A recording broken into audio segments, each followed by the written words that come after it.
नमस्कार, समय plus channel के प्राइम टाइम में आपका स्वागत है। मैं हूं मिताली सहगल। आइए नजर डालते हैं इस वक्त के अहम सुर्खियों पर। उपराज्यपाल मनोज सिन्हा ने वीडियो कॉन्फ्रेंस में की 3 अहम प्रोजेक्टों की समीक्षा और ड्रोन कैमरा से लिया गया जायजा। जम्मू कश्मीर में साप्ताहिक पाबंदियां शुक्रवार रात 9 बजे से ही होंगी शुरू। व्यापारियों के विरोध को देखकर बदला गया समय। जम्मू कश्मीर के तालाब तिलों में बनेगा आधुनिक कोल्ड स्टोरेज। और प्रदेश में संक्रमण का एक बार फिर बड़ा ग्राफ, 7 की मौत और 4,615 नए मामले आए सामने। अब समाचार विस्तार से। उपराज्यपाल मनोज सिन्हा ने जम्मू संभाग के मुख्य प्रोजेक्ट का वीडियो कॉन्फ्रेंसिंग के जरिए कैमरा लगी ड्रोन से जायजा लिया। उन्होंने एम्स जम्मू, IIT जम्मू और जम्बू जू के प्रोजेक्ट की समीक्षा की। उपराज्यपाल ने इस प्रोजेक्ट में तेजी दिखाने के लिए संबंधित एजेंसियों की सराहना भी की। बैठक के दौरान उपराज्यपाल को बताया गया कि एम्स प्रोजेक्ट के लिए 16,061 करोड़ रुपए मंजूर किए गए हैं, जिसमें 14,052 करोड़ निर्माण कार्य और 209 करोड़ रुपए मेडिकल उपकरण व फर्नीचर के लिए है। एम्स जम्मू के निदेशक डॉक्टर शक्ति गुप्ता ने बताया कि कई करोड़ के रुपए के टेंडर हो भी चुके हैं और पहले चरण में इस प्रोजेक्ट में अस्पताल, medical college, nursing college, staff quarter, विद्यार्थियों के रहने के लिए हॉस्टल्स, ऑडिटोरियम, आयुष इमारत, रात को ठहरने के लिए सराय और अन्य विकास कार्य किए जाएंगे। और ये भी बताया गया कि प्रोजेक्ट को निर्धारित समय में पूरा करने के लिए कर्मियों की संख्या भी बढ़ा दी गई है। वहीं उपराज्यपाल मनोज सिन्हा द्वारा ड्रोन से लगातार नजरिया जो है बनाए रखा हुआ है और वहां पर नजर भी ली जा रही है ताकि काम में कोई भी रुकावट ना आने पाए। कोरोना महामारी रोकथाम के लिए लगाए गए साप्ताहिक पाबंदियों के समय में सरकार ने कई बदलाव कर दिया है।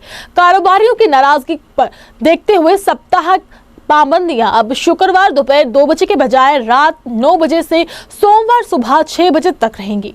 मुख्य सचिव अरुण कुमार मेहता की अध्यक्षता में हुई आपदा प्रबंधन विभाग की राज्य कार्यकारी कमेटी ने गैर जरूरी आवाजाही पर साप्ताहिक दौरान 64 घंटे के बजाय 57 घंटों तक रोक लागू कर दी है। जम्मू समेत प्रदेश के कई जिलों में व्यापारी शुक्रवार 2 बजे से गैर जरूरी आवाजाही पर रोक के आदेश का विरोध कर रहे थे। नतीजन आदेश पर अमल नहीं हो पा रहा था। मुख्य सचिव की तरफ से जारी की गई नई निर्देशावली के तहत प्रत्येक शुक्रवार रात 9 बजे से सोमवार सुबह 6 बजे तक गैर जरूरी आवाजाहियों पर पाबंदी रहेगी। हालांकि जरूरी आवाजाही पहले की तरह जारी रहेगी। प्रदेश में हवाई, रेल और सड़क मार्ग से आने वाले बिना लक्षण वाले वैक्सीनेट यात्रियों का कोरोना टेस्ट नहीं होगा। फलों और सब्जियों को अधिक समय तक सुरक्षित रखने के लिए जम्मू के तालाब तिलों में आधुनिक कोल्ड स्टोरेज का निर्माण किया जाएगा। इसकी क्षमता 5,000 मीट्रिक टन रखने के लिए जम्मू के तालाब तिलों में आधुनिक कोल्ड स्टोरेज का निर्माण किया जाएगा। इसकी क्षमता 5,000 मीट्रिक टन होगी, जिसमें कई सारे चेंबर होंगे। ये कोल्ड स्टोरेज 8 महीने में बनकर तैयार होगा। ये फैसला उपराज्यपाल मनोज सिन्हा की अध्यक्षता में हुई प्रशासनिक परिषद की बैठक में लिया गया है। प्रदेश में अपनी तरह का पहला कोल्ड स्टोरेज होगा, जिसमें ताजे फलों व सब्जियों की अधिक समय तक सुरक्षित उनको रखा जा सकेगा।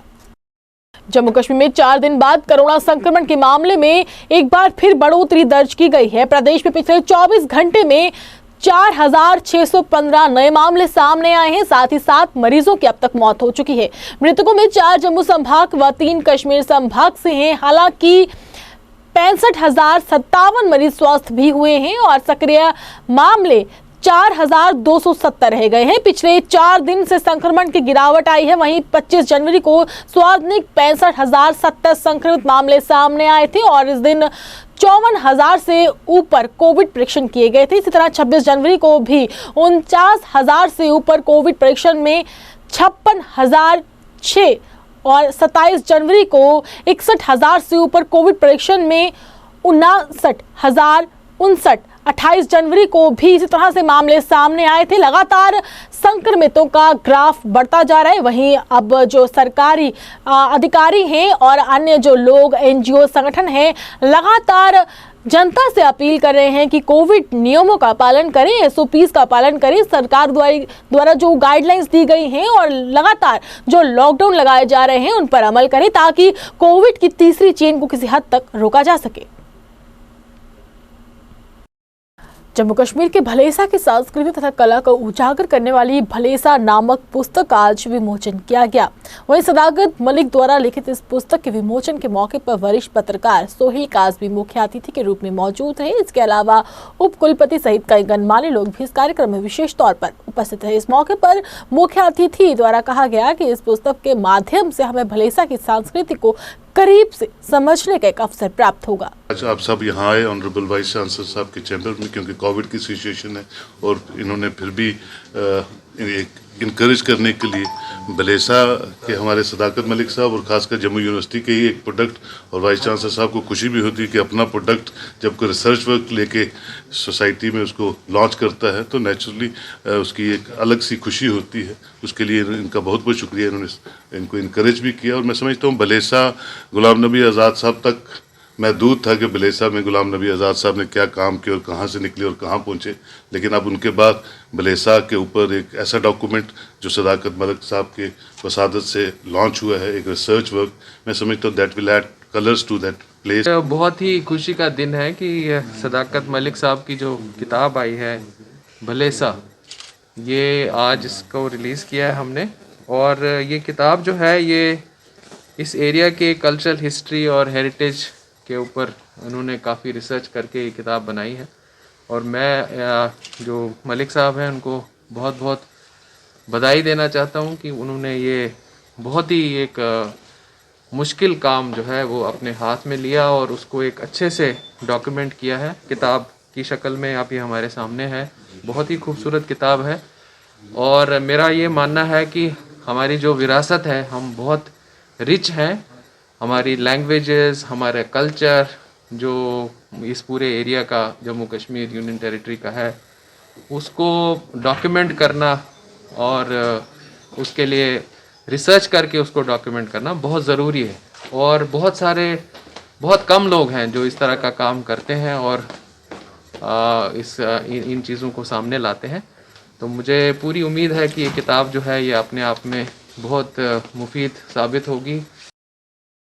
कोरोना महामारी के बढ़ते मामलों के बीच आयुष मंत्रालय जम्मू की तरफ से सोमवार को Trikuta shopping complex bus stand Jammu में एक दिवसीय मेडिकल कैंप का आयोजन कर लोगों में निःशुल्क दवाइयां वितरित की गई तथा डॉक्टरों द्वारा लोगों को महामारी से बचने के उपयोगों के बारे में भी विस्तार से जागरूक किया गया।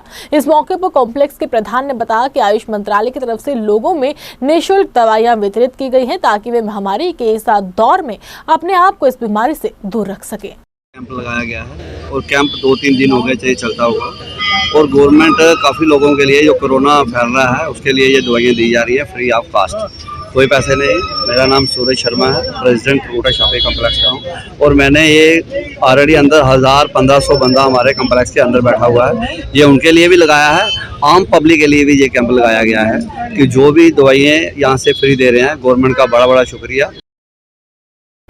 जम्मू विश्वविद्यालय के छात्राओं ने मांगों को लेकर जम्मू विश्वविद्यालय में जोरदार तरीके के साथ प्रदर्शन किया और धरना देते हुए सरकार से मांग की कि उनकी परीक्षाएं ऑनलाइन प्रक्रिया के साथ ही होनी चाहिए। NSUI बैनर तले इस विरोध प्रदर्शन के दौरान छात्राओं ने कहा कि अगर उनकी कक्षाएं ऑनलाइन परीक्षा के साथ हो रही हैं तो परीक्षाएं भी ऑनलाइन प्रक्रिया के साथ ही होनी चाहिए। NSUI के महासचिव अजय लखोत्रा ने कहा कि जल्द से जल्द जम्मू विश्वविद्यालय प्रशासन को छात्राओं की मांगों को पूरा करने की जरूरत है। देखिए, हम जम्मू विश्वविद्यालय के सारे छात्र हैं और आपके माध्यम से हम वाइस चांसलर साहब को बताना चाहते हैं कि हमारी एक मांग है, बिल्कुल जेन्युइन डिमांड है, वो है ऑनलाइन एग्जाम को लेके। कल गवर्नमेंट की गाइडलाइंस आई है जिसमें उन्होंने कहा कि there will be no personal in touch teaching in union territory of J&K। ठीक है, हमने उसका स्वागत किया, लेकिन मैं पूछना चाहता हूँ टीचिंग तो नहीं होगी ऑफलाइन, तो एग्ज़ाम कैसे ऑफलाइन होंगे? और जम्मू विश्वविद्यालय ने हमें पहले भी बताया था कि आपके जो ऑफलाइन डेट शीट है वो विड्रॉ की थी, जो हमने लास्ट प्रदर्शन किया था उसके बाद, और उसके बाद उन्होंने कहा था कि mode of examination will be notified soon. वो जिला विकास परिषद सदस्य पंचेरी उधमपुर जसवीर सिंह ने जम्मू में आयोजित एक पत्रकार वार्ता के दौरान सरकार से मांग करते हुए कहा कि सरकार को युवाओं की बेहतरी के लिए विशेष कदम उठाने की इस समय जरूरत है। पत्रकारों से बातचीत करते हुए जसवीर सिंह ने कहा कि अगर सरकार युवाओं को लेकर गंभीर है तो सरकार को स्पोर्ट्स पॉलिसी, रोजगार तथा शिक्षा पॉलिसी को बेहतर बनाने की भी जरूरत है। उन्होंने कहा कि हम जम्मू कश्मीर को एक बेहतर मुकाम पर लाना चाहते हैं तो सबसे पहले युवाओं की बेहतरी हेतु सरकार को कदम उठाने की जरूरत है, तभी जाकर हमारा जम्मू कश्मीर एक नया जम्मू कश्मीर बन सकता है। मैं जम्मू कश्मीर उपराज्यपाल महोदय से युवाओं के मुद्दे पर कुछ अपील करना चाहता हूं। सबसे पहली अपील, नई जम्मू कश्मीर का वादा किया है हमने, पॉलिसी मेकर होने के नाते कुछ जवाबदेही हमारी भी बनती है, कुछ कर्तव्य बनता है, और उसी जवाबदेही के नाते आज मैं जम्मू कश्मीर प्रशासन के सामने उन युवाओं के मुद्दे उठा रहा हूँ। सबसे पहला मुद्दा, नया जम्मू कश्मीर एक्सपेक्टेड जो जनसंख्या हम लेके चलते हैं वो 125 से 30 लाख, युवाओं का उसमें जो हिस्सा 70 से 80 लाख आप लगभग कह सकते हैं, और 70 से 80 लाख युवाओं को एड्रेस किए बिना मुझे नहीं लगता कि हम नया जम्मू कश्मीर बना सकते हैं। लेकिन नया जम्मू कश्मीर बनाने के लिए और युवाओं की पावर को चैनलाइज करने के लिए क्या चाहिए? बेहतर यूथ पॉलिसी, बेहतर स्पोर्ट्स पॉलिसी, बेहतर रिक्रूटमेंट पॉलिसी।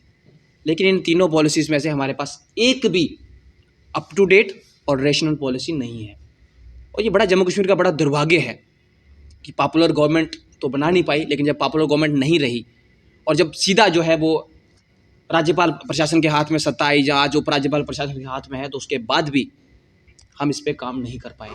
तो समय की मांग है कि हम इस पे काम करें। दूसरा, जहाँ पे कुछ रिक्रूटमेंट हो भी पाई है तो आप देखेंगे कि उन लोगों को प्रॉपर तरीके से हम चैनलाइज नहीं कर पाए। हमने एक प्रॉमिस किया था, पहले तो किया ही था कि हम आपको परमानेंट सर्विसेज देंगे, हमने नहीं दी। दैन जब ड्यूटी बना तो हमने एटलीस्ट ये कमिटमेंट दी कि मिनिमम वेजेस देंगे, हमने नहीं दिए। मेरे कई साथी 2500 रुपये महीने पे सर्व कर रहे हैं। शिवसेना डोगरा फ्रंट के सदस्यों ने सरकारी भूमियों पर अवैध कब्जे पे कब्जा करने वाले लोगों के खिलाफ सख्त से सख्त कार्रवाई करने किए जाने की मांग को लेकर जोरदार तरीके के साथ शहर के रानी पार्क क्षेत्र में प्रदर्शन किया। प्रदर्शन की अध्यक्षता शिवसेना डोगरा फ्रंट के प्रधान अशोक गुप्ता कर रहे थे, जबकि इस मौके पर काफी संख्या में डोगरा फ्रंट के कार्यकर्ता मौजूद रहे। इस मौके पर अशोक गुप्ता ने कहा कि सरकारी जमीनों पर कब्जा करने वाले लोग, चाहे वे किसी भी धर्म के हों, उनके खिलाफ कार्रवाई होनी चाहिए और उन्हें बख्शा नहीं जाना चाहिए। नाम लेकर के कह रहा हूँ और नाम लेकर के सबके सामने आ रहा हूँ, लेकिन आपसे एक प्रार्थना प्रेस वालों से करना चाहता हूँ, किसी भी कब्जाधारी को, इंक्रोचमेंट को लेको, भू माफिया को किसी धर्म से जोड़ना बंद कर दो भाई, उससे तनाव फैल रहा है। हाथ जोड़ करके सबसे प्रार्थना कर रहा हूँ, जिस बात से तनाव फैले वो काम हमको नहीं करना है। दूसरी बात, ये देख लो, ओ भाई मुझे इधर ध्यान दो, ये किसकी जमीन है? बलवाल कैंक किन्ने है ये? 3 कनाल 9 मरले। एलिगेशन लगा रहे हैं शेख शकील जी, नाम ले रहा हूं, एडवोकेट शेख शकील जी ने नाम लेकर के कहा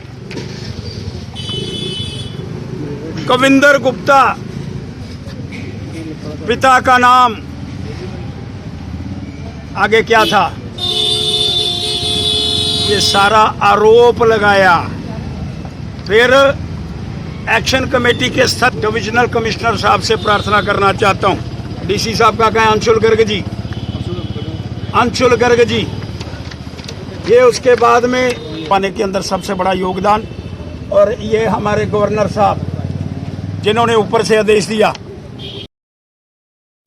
तमिलनाडु में एक छात्रा के साथ किए गए अभद्र व्यवहार तथा उसके बाद छात्रा द्वारा की गई आत्महत्या के विरोध में सोमवार यानी कि आज अखिल भारतीय विद्यार्थी परिषद के सदस्यों ने महिला कॉलेज परेड के बाहर तमिलनाडु सरकार के खिलाफ जोरदार तरीके के साथ प्रदर्शन किया और सरकार से मांग करते हुए कहा कि दोषी लोगों के खिलाफ सख्त से सख्त कार्रवाई की जानी चाहिए। उन्होंने बताया कि इस घटना के विरोध में अखिल भारतीय विद्यार्थी परिषद द्वारा देश भर में विरोध प्रदर्शन किया जा रहा है, जबकि इस सारे मामले पर तमिलनाडु सरकार चुप्पी साधे हुए है, जो कि सरासर गलत है। बंद करो, बंद करो, लालच देकर धर्म परिवर्तन नहीं चलेगा, नहीं चलेगा। पेश बनास स्टेट सेक्रेटरी अखिल भारतीय विद्यार्थी परिषद जम्मू कश्मीर। आज विद्यार्थी परिषद द्वारा इस विषय को लेकर पूरे देश भर के अंदर आज प्रदर्शन किए जा रहे हैं। जिस प्रकार से तमिलनाडु के अंदर घटना होती है, एक 12वीं कक्षा की जो छात्रा है उसको हरास कर एक हिंदू छात्रा को हरास कर उसको जब क्रिश्चियन बनने पर मजबूर किया जाता है, वहाँ के एक सेक्रेड हाई स्कूल के अंदर इस प्रकार की घटना होती है और वो बच्ची जब थक हार कर जब वो सुसाइड करती है, तो आज तमिलनाडु सरकार ने इस पूरे विषय को लेकर चुप्पी साध रखी है। उसकी कोई इन्वेस्टिगेशन आज तक नहीं हो रही है। और इस घटना के अंदर जो भी लोग इन्वॉल्व हैं, अभी तक तमिलनाडु सरकार कोई भी उस पर कदम नहीं उठा रही है। आज विद्यार्थी परिषद यह मांग करती है कि उस पूरे घटना की एक निष्पक्ष जांच होनी चाहिए और इस जितने भी उस कृत्य के अंदर जितने लोग इन्वॉल्व हैं उन लोगों के खिलाफ सख्त से सख्त कार्रवाई होनी चाहिए। आम आदमी पार्टी ट्रेड यूनियन के प्रधान सेवा सिंह बाली ने सरकार द्वारा मांग करते हुए कहा कि सरकार द्वारा हाल ही में जो केंद्रीय बजट पेश किया जाना है उनमें जम्मू कश्मीर के अस्थायी कर्मचारियों की मांगों को ध्यान में रखा जाना चाहिए तथा एसपीओ से लेकर गरीब आदमी तथा छोटे मजदूरों के लिए भी विशेष पैकेज होना चाहिए। उन्होंने केंद्रीय वित्त मंत्री निर्मला सीतारमण से मांग करते हुए कहा कि वे जम्मू कश्मीर के कर्मचारियों के हित में ही फैसला लें। आम आदमी पार्टी की तरफ से जो सेंटर में बजट पेश हो रहा है आज जम्मू कश्मीर के लिए, हम फाइनेंस मिनिस्टर सीतारमण जी से अपील करना चाहेंगे कि वो जम्मू कश्मीर के युवा को, छोटे तबके के एम्प्लॉइज को मायूस नहीं किया जाएगा। सिख प्रोग्रेसिव फ्रंट जम्मू कश्मीर की तरफ से आज एक पत्रकार वार्ता का आयोजन कर सरकार से मांग की गई कि उनकी लंबित पड़ी मांगों को जल्द से जल्द पूरा किया जाना चाहिए। पत्रकारों से बातचीत करते हुए फ्रंट के सदस्यों ने कहा कि कुछ महीने पहले उन्होंने अपनी मांगों का ज्ञापन जम्मू कश्मीर के उपराज्यपाल मनोज सिन्हा को सौंपा था, लेकिन अभी तक सरकार ने इन मांगों को पूरा नहीं किया। उन्होंने मांगों को एक बार फिर उजागर करते हुए कहा कि अल्पसंख्यकों को रोजगार देने के मकसद से विशेष रोजगार पैकेज जारी होना चाहिए। पंजाबी भाषा को बढ़ावा देने के लिए सरकार की तरफ से कदम उठाए जाने चाहिए तथा मैरिज एक्ट को लेकर जम्मू कश्मीर में पूरी तरह से इसको भी लागू किया जाना चाहिए। इसके अलावा पत्रकार वार्ता के दौरान उन्होंने अन्य कुछ मांगों पर भी अपना ध्यान केंद्रित करवाया।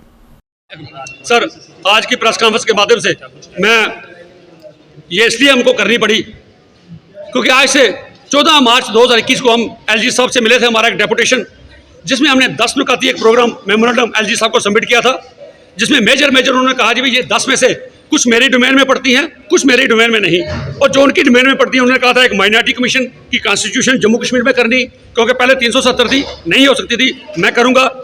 कुंजवानी चौक में बाबा बंदा सिंह बहादुर का स्टैचू इंस्टॉल करना, उन्होंने कहा डेफिनेटली मैं कंसिडर करूँगा। उन्होंने कहा पंजाबी लैंग्वेज को ऑफिशियल लैंग्वेज बिल में मैं नहीं इंट्रोड्यूस कर सकता, मेरी डोमेन नहीं है, लेकिन पंजाबी की प्रमोशन के लिए जम्मू कश्मीर में मुझे जो भी करना पड़ा मैं करूँगा।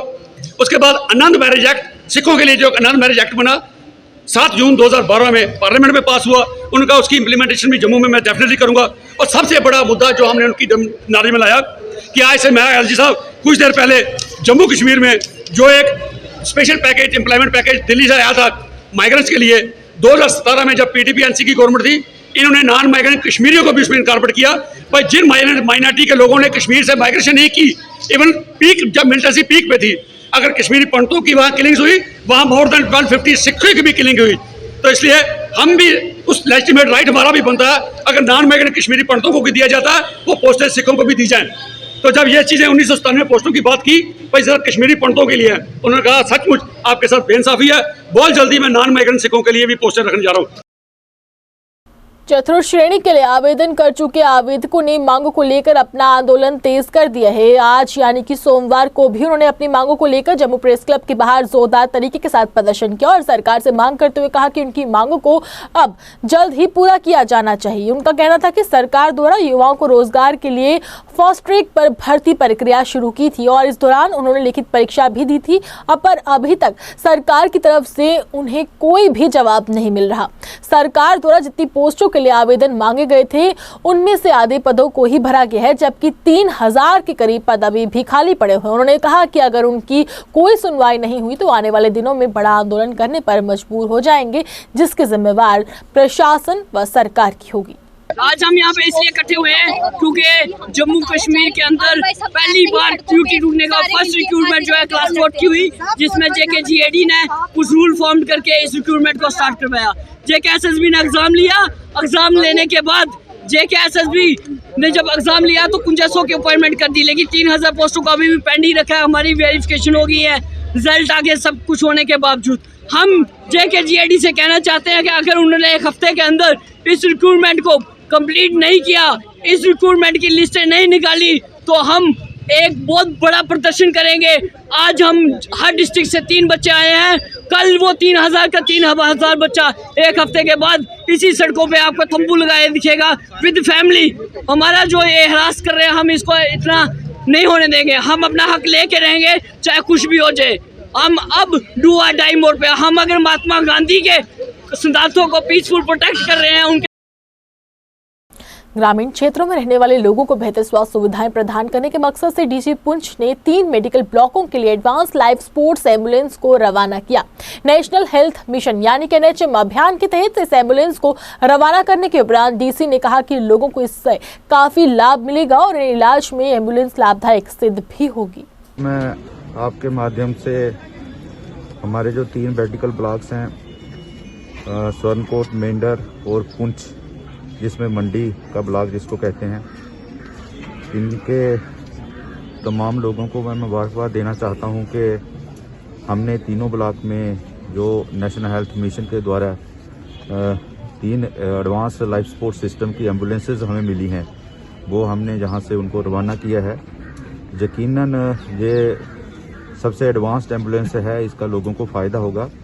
लेकिन इसके साथ मैं ये भी बताना चाहूँगा कि पहले भी हमारे पास 8 हैं एम्बुलेंसेज और 3 हो गई, तो टोटल हमारे पास 11 एम्बुलेंसेज हैं। और इसमें लोगों का अवेयरनेस होना बहुत ज़रूरी है, क्योंकि ये एम्बुलेंसेज जो है वो किसी को डिनाई नहीं कर सकता है जो ऑपरेटर है, और ये सेंट्रली मॉनिटर है इसका। जो भाजपा के वरिष्ठ नेता बाबा चंचल सिंह द्वारा पार्टी के अध्यक्ष रविंद्र रैना का जन्मदिवस धूमधाम के साथ मनाया गया। इस दौरान भाजपा नेता बाबा चंचल सिंह की अध्यक्षता में हवन यज्ञ का आयोजन हुआ, जिसमें भाजपा के प्रदेश अध्यक्ष की लंबी आयु की कामना की गई। इस मौके पर बाबा चंचल सिंह ने कहा कि रविंद्र रैना जैसा देशभक्त नेताओं की देश को इस समय बहुत ही जरूरत है और हम चाहते हैं कि उनकी लंबी आयु हो और वे देश की भलाई तथा बेहतरी के लिए कार्य करते रहे। इस मौके पर उनके साथ काफी संख्या में पार्टी कार्यकर्ता भी उपस्थित थे। प्रेसिडेंट रविंद्र रैना जी, जो कि हमारे जम्मू कश्मीर के बब्बर शेर, दिन रात जम्मू कश्मीर वास्ते वो बड़ी मेहनत करते हैं। उनका अज जन्मदिन है। मैं इस दिहाड़े पर लख लख बधाई देना पार्टी प्रेसिडेंट रविंद्र रैना जी की, उनके नाम का, उनकी लंबी उम्र वास्ते, जम्मू कश्मीर की सुख शांति वास्ते एक बहुत बड़ा जग और हवन जो है जहाँ पर किया गया है। और उनके नाम पर मैं जिया का आखना चाहना भाई, उनकी लंबी उम्र के लिए भगवान उन्हें लंबी उम्र दिया है, साढ़े जम्मू कश्मीर की सुख शांति भगवान दिया। जम्मू कश्मीर प्रशासन की तरफ से पिछले दिनों जारी किए गए आदेश, जिसमें गांव में अगर कोई भी व्यक्ति मकान या फिर अन्य निर्माण कार्य करता है तो उसकी अनुमति सरपंच, पटवारी तथा तहसीलदार से लेनी जरूरी होगी। सरकार के इस फैसले का विरोध करते हुए आज बहुजन समाज पार्टी के कार्यकर्ताओं ने विरोध करके सरकार के खिलाफ जोरदार तरीके के साथ प्रदर्शन किया और सरकार को चेतावनी देते हुए कहा कि अगर जल्द से जल्द इस फैसले को वापस नहीं लिया गया तो आने वाले दिनों में बहुजन समाज पार्टी बड़ा आंदोलन करने पर मजबूर हो जाएगी। आरएसपुरा क्षेत्र के गांव सलेड में हुए इस विरोध प्रदर्शन की अध्यक्षता बहुजन समाज पार्टी के वरिष्ठ नेता तिलक राज भगत कर रहे थे। तो वहीं पार्टी के कार्यकर्ता भी काफी संख्या में मौजूद थे। हमने उस कानून के खिलाफ प्रोटेस्ट किया है जो 22 तारीख को इन्होंने लागू किया कि हर गांव के अंदर कोई भी अगर किसी ने कोई छोटा सा मकान बनाना हो, कोई रसोई बनानी हो, कोई बाथरूम बनाना हो, कोई छोटा खुरली मवेशियों के लिए, चाहे के लिए कोई खुरली बनानी हो, उस पर जो इन्होंने कानून लागू किया है कि जिसके पंचायत की परमिशन चाहिए, बीडीओ की परमिशन चाहिए, पटवारी तहसीलदार की चाहिए। पटवारी तहसीलदारों के पास पहले ही बहुत काम है, वो महीना महीना नजर नहीं आते और ये इतना बोझ उन पर डाल दिया है, ये लोगों पर बहुत जुल्म कर रही है सरकार। और हम जो चाहते हैं कि ऑनरेबल जी साहब इस पर फौरन गौर किया जाए और इस कानून को वापस किया जाए, क्योंकि लोग कोरोना की मार से पहले ही परेशान हैं, पहले ही महंगाई के कारण लोग दुखी हैं और दूसरा ये कानून लागू करके लोगों पर और बोझ डाल दिया है, ये सरासर बेइंसाफी है। ओलावृष्टि के कारण नष्ट हुई किसानों की फसलों का सरकार द्वारा मुआवजा देने में लगातार की जा रही देरी को लेकर सोमवार को कांग्रेस पार्टी के कार्यकर्ताओं ने जोरदार तरीके के साथ प्रदर्शन किया और सरकार से मांग करते हुए कहा कि किसानों को जल्द से जल्द मुआवजा दिया जाना चाहिए। आरएसपुरा के महात्मा गांधी पार्क में हुई इस विरोध प्रदर्शन की अध्यक्षता कांग्रेस पार्टी के वरिष्ठ नेता चौधरी मोहन सिंह कर रहे थे, जबकि इस मौके पर काफी संख्या में पार्टी कार्यकर्ता तथा किसान मौजूद है, जिन्होंने सरकार के खिलाफ जमकर नारेबाजी की। कांग्रेस पार्टी डिस्ट्रिक्ट रूरल जो आज हमारा प्रोटेस्ट है, जो इंश्योरेंस फसल की इंश्योरेंस काटेगी, जो हमारी आफत आई जो पिछले दिनों जो हमारी फसल धान की ख़राब हो गई, उसका सरकार ने अभी तक इंश्योरेंस का पैसा जो फसल का इंश्योरेंस हुई थी उसका 1 भी रुपया किसी को नहीं दिया गया। हम ये पूछना चाहते हैं, सरकार रोज़ कहती है इंश्योरेंस करा, जब लोगों ने अपना पैसा कटा दिया भाई, उनको 5000 कनाल इन्होंने फिक्स किया था देंगे, मगर आज तक एक पाई पैसा नहीं दिया। ये क्यों नहीं दिया भाई? किसान का क्या कसूर है? जिसने नहीं पैसा दिया कटवाया उसका चला जाए, कोई बात नहीं, तो जिन लोगों ने दिया है उनको क्यों नहीं मिल रहा? ये बड़े दुख की बात है। बार बार किसान डिमांड कर रहे हैं, हर जगह डिमांड कर रहे हैं, मगर सरकार के कानों में जूड़ नहीं रही। हम ये चाहते हैं कि क्यों लोग पैसा कटवाएंगे? सरकार कहाँ सोई हुई है?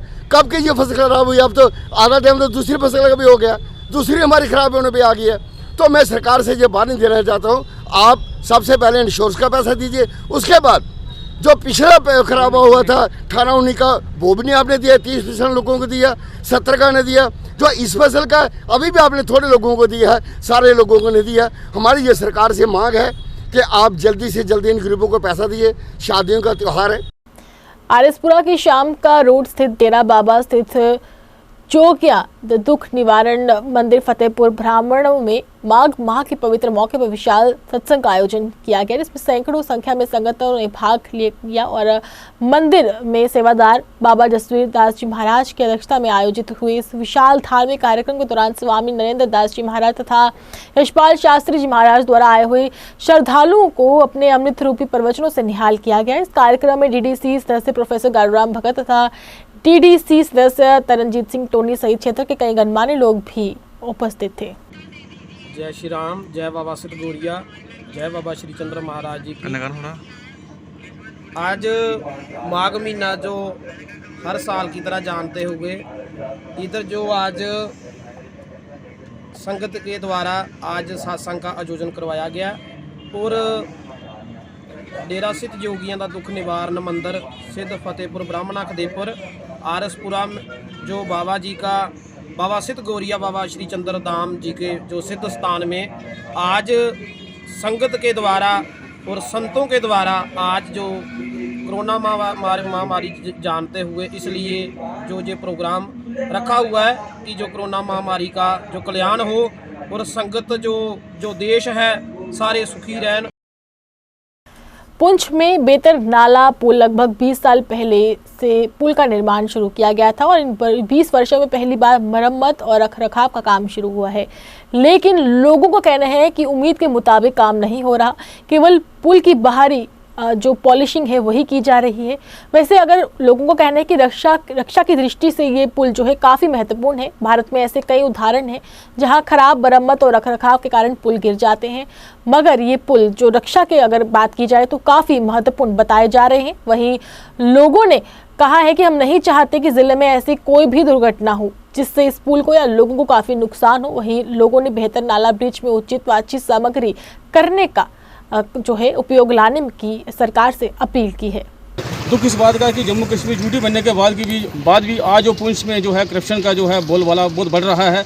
वो जो ठेकेदार साहब हमारे यहाँ पर जो काम कर रहे हैं वो लोकल हैं, यहाँ के रहने वाले, उन्हें मालूम है कि इस पुल की क्या कंडीशन है, लेकिन जो पैसा पास हुआ है जो यहाँ पर लगाया गया है, आप देखिए कि पुल को सिर्फ रंग रोगन किया गया है, सिर्फ ब्यूटी पार्लर की तरह यहाँ जैसे दुल्हनों को तैयार करते हैं वैसे इसको तैयार कर रहे हैं। लेकिन देखा जा रहा है कि हमारे हिंदुस्तान के बीच ऐसे कुछ पुल हैं जो गिरे हैं जिससे नुकसान हुआ है। प्लस यहाँ पर जो इसकी जो नाली है, नाली को रिपेयर कर रहे हैं, नीचे जो नाली का बेस है, बेस वैसे ही कमज़ोर है, उसके ऊपर नया बेस डाल रहे हैं। ये देखिए हमारे आंखों के सामने आंख में चोली कर रहे हैं। मेरी डी साहब से ये रिक्वेस्ट है कि डी साहब डिपार्टमेंट को ये पूछना चाहिए कि डिपार्टमेंट ने ये कहा है कि हमारे पास जो लिमिट है हम उसी इंस्ट्रक्शन पर काम कर रहे हैं, लेकिन ये इंस्ट्रक्शन जो है जनरल पब्लिक को मंजूर नहीं है। हम नहीं चाहते कि यहाँ पर करप्शन हो, क्योंकि देश जो है करप्शन मुक्त करना चाहता है। हम इस पुल के पार 7 पंचायतें हैं, हज़ारों के तादाद में पॉपुलेशन है, बॉर्डर एरिया है, डिफेंस पूरा जो यही रास्ता है। आप देखें जो ट्रेडिंग जो होती थी वो भी यहाँ से ही, इंटरनेशनल ट्रेड था वो यहीं से होती थी। आप देखिए इस पुल का जो टेंडरिंग हुई, उस टेंडरिंग हुई 39 लाख रुपए की, ठेकेदार ने उसका ठेका लिया 17 लाख का। अब ये बात देखिए इसमें कितना बड़ा गैप है। 39 लाख रुपया ठेकेदार कैसे 39 लाख रुपए का काम यहाँ पर करके देगा। मैं समझता हूँ जिस इंजीनियर ने इसका एस्टीमेट बनाया कि इसकी पुलिंग की रिपेयरिंग के लिए हमें 39 लाख रुपया लगेगा, वो ठेकेदार 17 लाख में वो काम कैसे करेगा। टोटली ये फेलियर सिस्टम है। टोटली ये पुल का काम जो हुआ है फेलियर हुआ है। वही स्लेटें पुरानी उठाकर यहाँ पर लगाई गई हैं। एक बात मैं बताऊँ, जो इसकी रेलिंग है, इसकी रेलिंग में आप मीडिया भाइयों से ये अपील करता हूँ कि आप पुल का दौरा लगाएं। 5 जगह से इसकी रेलिंग टूटी हुई है, टेढ़ी हुई है, कभी भी कोई बंदा नीचे गिर सकता है। जोड़िया की प्रजा परिषद ट्रस्ट द्वारा आज स्थानीय शहीद स्थल पर एक विधान एक निशान के लिए शहीद हुए 7 शहीदों को श्रद्धांजलि दी गई। इस मौके पर भाजपा अध्यक्ष रविंद्र रैना, उप प्रधान श्यामलाल शर्मा, सनातन धर्म के अध्यक्ष पुरुषोत्तम दलीची उपस्थित रहे, जिन्होंने शहीद हुए शहीदों को श्रद्धांजलि अर्पित की और इस पर अपना प्रकाश भी डाला।